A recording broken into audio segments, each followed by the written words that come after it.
welcome back to the Hill Country. Appreciate you taking the time out of your day to hang out with me. Today is going to be a pretty cool review. I've been looking forward to it. I brought my little travel door because I have two cigars with me. They're kind of the same, but they're also kind of not. Today we are going to be reviewing the RoMa Craft Cromagnon, the new blend, but I also have the Cromagnon in the original blend.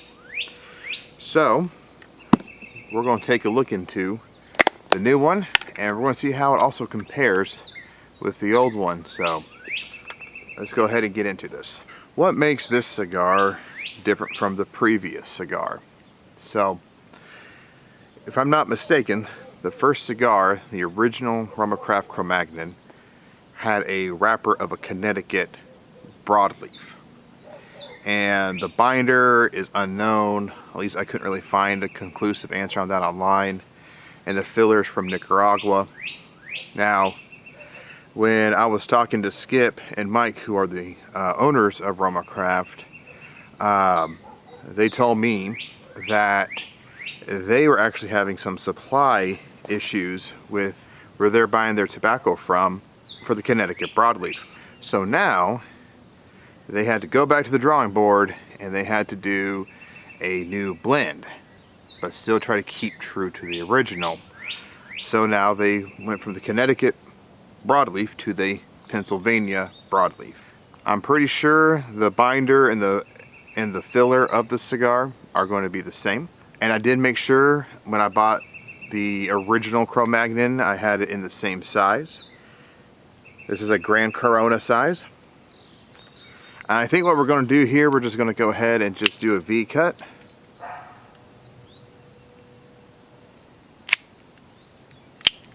Simple as that. Take a look at that. It's a nice deep V cut right there. I do apologize for the background noise. There's a dog up the way that's very upset about something, and I don't know what it is. I do have a funny backstory in regards to this cigar. There are some things going on in my life, kind of some personal things, and don't want to bring that into this because, you know, we are a cigar review channel. I try to keep everything lighthearted, fun, relaxing, welcoming. So as the cigar is toasting, I'll go ahead and kind of tell the story. So like I said, some stuff was going on in my life.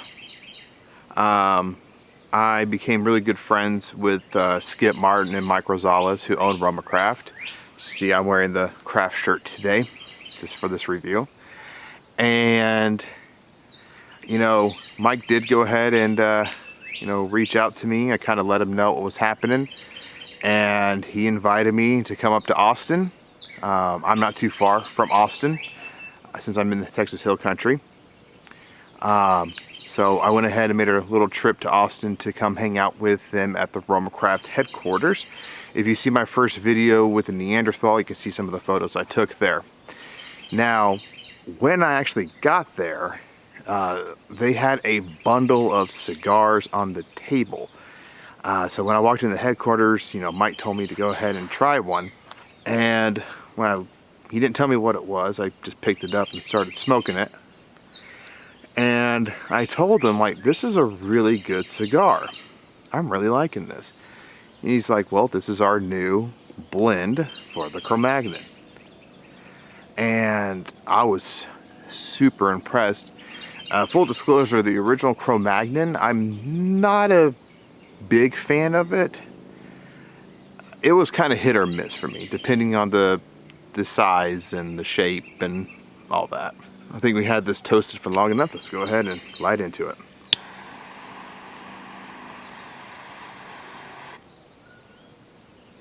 I've been having this in my humidor, saving up for a bit now, just kind of resting. Man,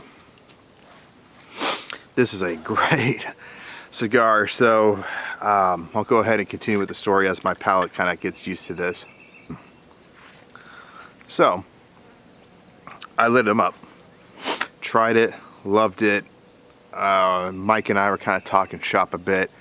Now we had them in a in a perfecto size, so that's kind of more of that pointy torpedo shaped cigar, and I just loved it. I think I probably smoked about 6 of those cigars while I was there, and I took a few home for my own personal use. But apparently, according to Mike, the only people who've had a chance to try the new blend of Cromagnon was Skip Martin, Mike Rosales himself, Sean, and Jason. So pretty much the RoMa Craft team, and then me.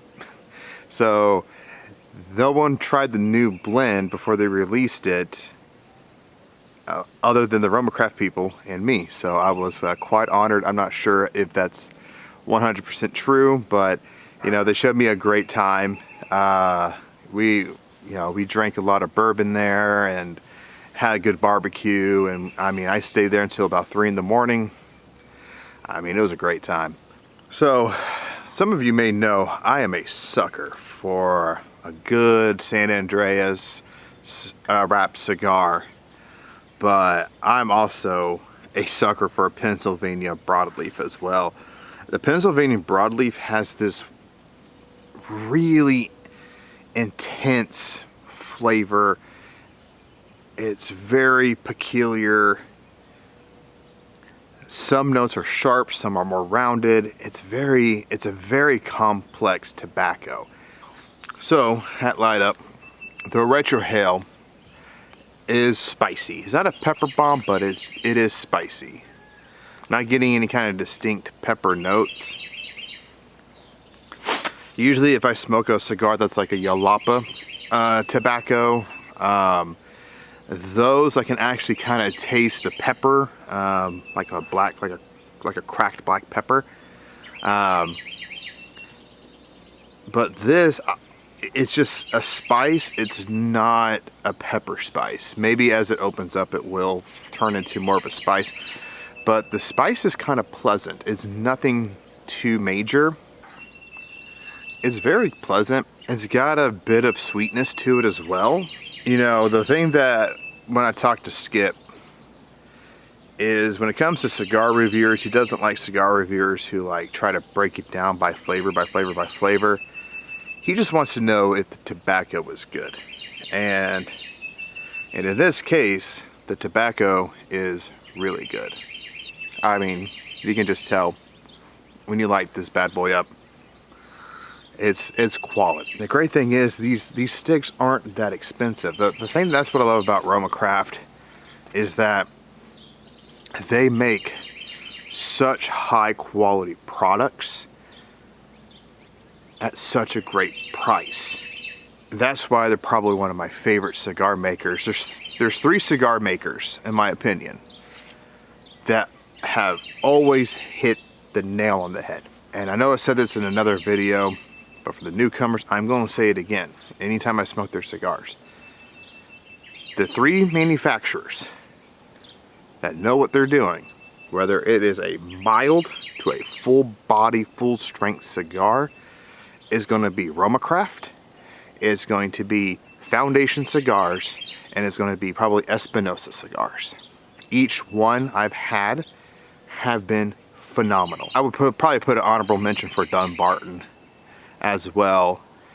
I haven't tried all of his line of products, so I can't give it my full recommendation. I still need to try the Stillwell and a few others. But so far, the 3 that I've had the most experiences with have been RoMa Craft, Foundation, and Espinosa. And they have been absolutely just phenomenal, no matter what strength of cigar I get. Alright, so now well after Light Up, now the flavors are kind of opening up more, and so still a bit of a spice on the retrohale, but the flavor is nice and earthy, not like the San Andreas earthy. For the San Andreas, to me, that earthiness is kind of like a dark nutrient soil kind of earthy. This is more of an earthy as like you walk into the woods, kind of like how I am right now. After a rain, we just had a rain, and you know, all those fragrances from the forest and the woods and wherever you are kind of perfume everything. So that's what I'm getting here. That earthiness, a little bit of wood, not like a cedar kind of wood, but the retrohale, the spice, is starting to let up a little bit. Now it's really opening up nicely. So kind of what I'm getting here, in addition to these earthy with a little bit of wood, there is an underline of sweetness to it as well, but not, again, not like a sugary sweetness, not like an infused cigar sweetness, just a natural sweetness, kind of like a sweet, natural, a sugar product. I would actually probably have to say like a molasses kind of taste, to be honest with you. I think this is what's really going to nail it down for me, is that so far in this light up is that the overall note is going to be woodsy, earthy, and then underneath it there's a bit of that sweetness of like molasses coming out of it.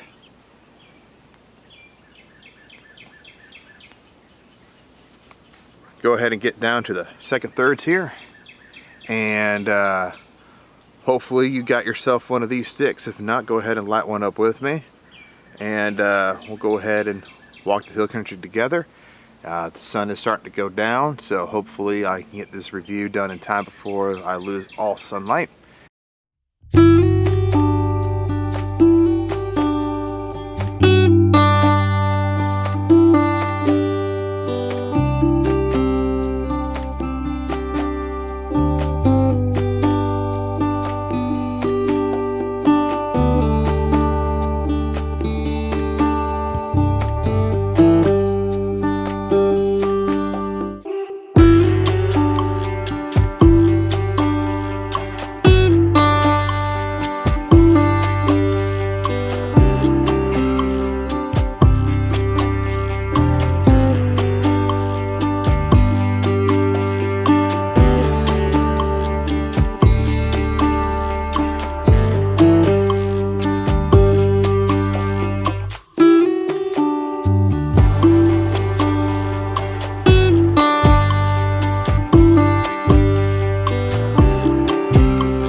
Well, we are back, and honestly, I gotta show you this. I know I showed a little bit of it when I was walking around, but the ash still has not fallen off yet. Look at that. The ash has not fallen off yet. I don't think I've ever had a cigar ash line like that before.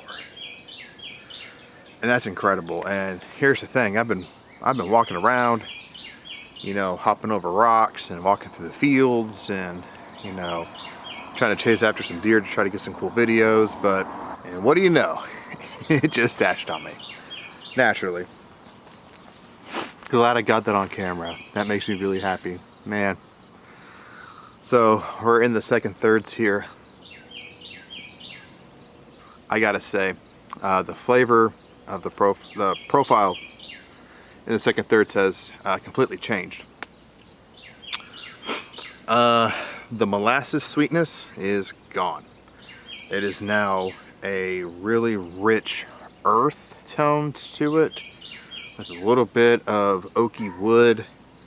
And on the retrohale, I'm definitely getting a more spicy pepper. I'm starting to actually get a little bit of black pepper notes to it. But if this makes sense, the flavors, even with the pepper, is not sharp. Like when you retrohale it, when you taste it, it's not like a shock. It doesn't, like when you retrohale, sometimes it burns. It's not burning. It's very rounded. And you know, this is one of the reasons why I wanted to do a cigar review channel. Is, you know, I love cigars. You know, to me, it's a lot of fun. I love the relaxation. You got to take your time with it, as I keep saying. Take your time with these cigars. And even in my videos, I take my time with them. There's a lot of times where I just turn off the camera, I'll sit down, and I'll just listen to the birds chirp, you know, and just take in nature and just smoke the cigar. And one of the reasons why I wanted to do this kind of a video is I wanted to open up my flavor palette, because one thing I love is always doing a challenge, and if I can do it on video, it kind of forces me to really try to open up. Now here's the thing that I find absolutely fascinating about cigars, and you can get this with whiskeys and tequilas and cognacs, even with wine.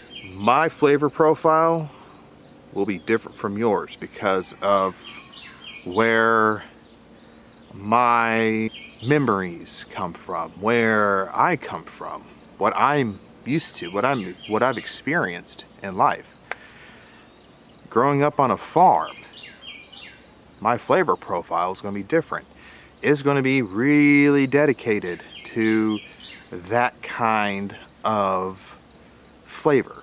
The smells that I'm used to, the air that I'm tasting.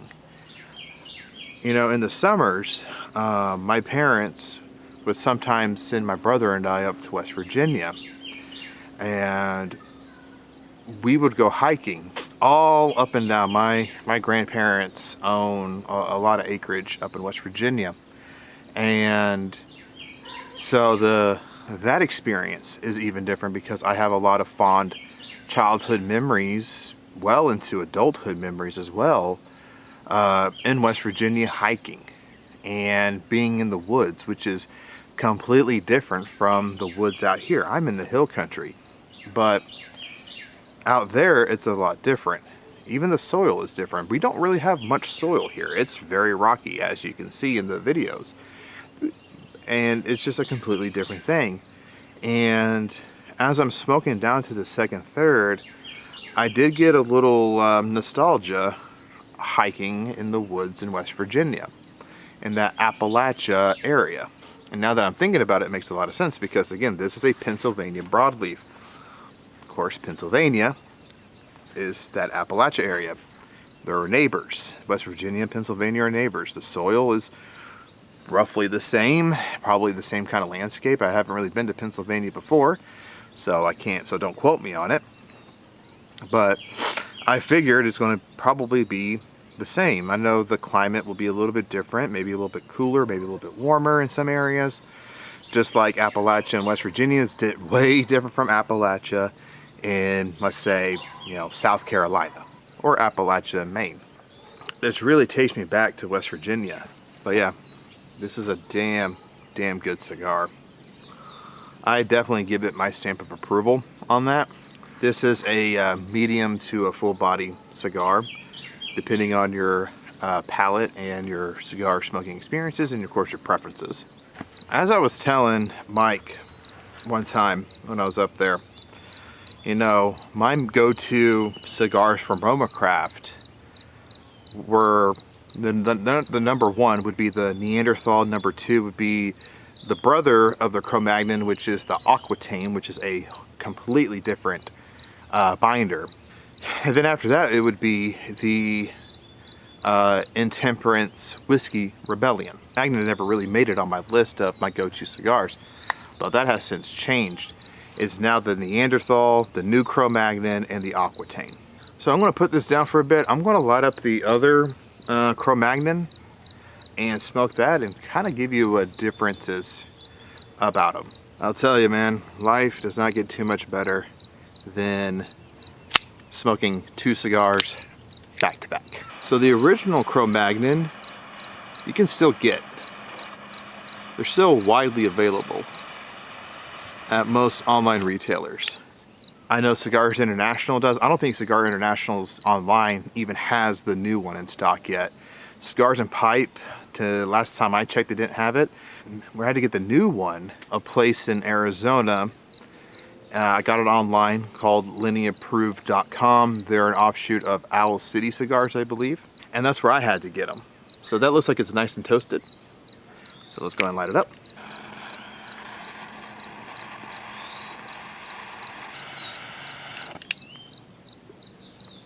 I gotta say, man, right out light up, it is a way different cigar. And I'm glad I lit it up right after I lit that one up. So this is out of the Cromagnon. This is a size I prefer. The flavor itself is definitely not as strong. Actually, compared to the new Cromagnon, I would say this is just a medium-bodied cigar. Again, it's a Connecticut broadleaf, so it's a different area. And with that, the flavors are a lot different. I don't really get any earthiness out of this. I get some sweetness with it. However, the sweetness is more of a floral mixed with some fruit. On the retrohale, there's no pepper. Again, very rounded, nothing really sharp. And it's almost like a nutty retrohale, like a nutty aroma to it. It's nothing too, I don't know, to me, again, this is my thing with the old Cromagnon, is that, and to me, the flavor is not very complex. It's kind of easy. It's still really good. I mean, it's better than most cigars, and it's probably the best cigar at this price point. Like I said, if you can try to get the old ones with the new ones, I highly recommend that, so you can taste the differences with yourself. Now, this has been aging in my humidor for about, I'm going to say, 4 months. So it's had some time to really rest, so that will also kind of affect the flavor profile as well. The wrapper is very oily and toothy, especially since it's been aging for so long. Yeah, just very floral, very nutty. I mean, I like it. Like I said, it's just never my go-to cigar for RoMa Craft. Again, I'm not sure what the binder is. I believe that has actually never been published. Because the binder and the fillers are still the same in the new one. It's just the wrapper that's different. And just that will change the flavor profile. So Pennsylvania is the dominant one, the Connecticut not as much. I will say though, they do complement one another. Honestly, what I would love for them to try to do, maybe in the future if they can, is maybe do a dual wrapper of Connecticut and Pennsylvania broadleaf and see how that is, because the flavors together, they kind of commingle a little bit, because I still have that after flavor of the new blend, and it's really hitting well with the old. So you get a mix of that earthiness and that spiciness, but again, you get that floral with some nuts. But yeah, it is a completely different cigar.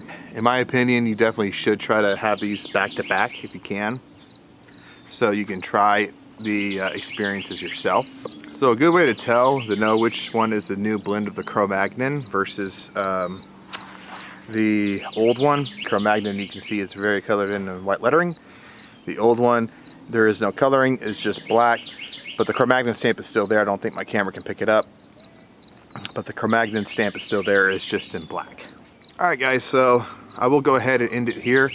The sun's going down. It's getting dark. I know you can't probably tell it on the camera, but it is getting pretty dark out here, and I do need to hike back. So I'll go ahead and cut out the video, and thank you for joining me on this cigar journey with the two Cromagnons, and I hope you guys have a great rest of your day.